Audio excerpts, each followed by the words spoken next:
Mega ఇంటికి బుల్లి వారసులు రాబోతున్నాడు. అవును, మీరు వింటుంది నిజమే. తల్లి కాబోతున్నట్టు మెగా కోడలు లావణ్య త్రిపాఠి ఇన్స్టాలో పోస్ట్ చేశారు. దీంతో మెగా ఫ్యామిలీ సంతోషంలో మునిగి తేలుతున్నారు. ఈ విషయం తెలుసుకున్న మెగా అభిమానులు వెల్కమ్ బుల్లి మెగా హీరో అంటూ విషెస్ పెడుతున్నారు. లావణ్య త్రిపాఠి మెగా హీరో వరుణ్ తేజ్ ని ప్రేమించి పెళ్లి చేసుకున్న సంగతి తెలిసిందే. వరుణ్ తేజ్, లావణ్య త్రిపాఠి ఇద్దరు కలిసి 2 సినిమాలలో నటించారు. ఒకటి మిస్టర్, ఇంకొకటి అంతరిక్షం.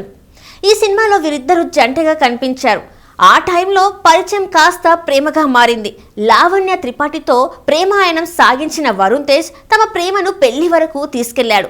వీరి పెళ్లికి ఇరు కుటుంబాలు అంగీకరించడంతో మెగా ఇంట్లో పెళ్లి బాజాలు మోగాయి. ఇటలీలో వరుణ్ తేజ్, లావణ్య త్రిపాఠిల పెళ్లిని మెగా ఫ్యామిలీ గ్రాండ్గా సెలబ్రేట్ చేశారు. పెళ్లి తర్వాత వరుణ్ తన సినిమాలతో బిజీగా మారాడు. లావణ్య త్రిపాఠి పెళ్లి తర్వాత చాలా సెలెక్టివ్గా సినిమాలు చేస్తుంది. ఆమె మిస్ పర్ఫెక్ట్ అనే వెబ్ సిరీస్తో ప్రేక్షకుల ముందుకి వచ్చింది. ఆ తర్వాత మరో సినిమాని ఇప్పటి వరకు ప్రకటించలేదు. ప్రస్తుతం సినిమాలకు దూరంగా ఉన్న లావణ్య తన పర్సనల్ లైఫ్ని ఎంజాయ్ చేస్తుంది.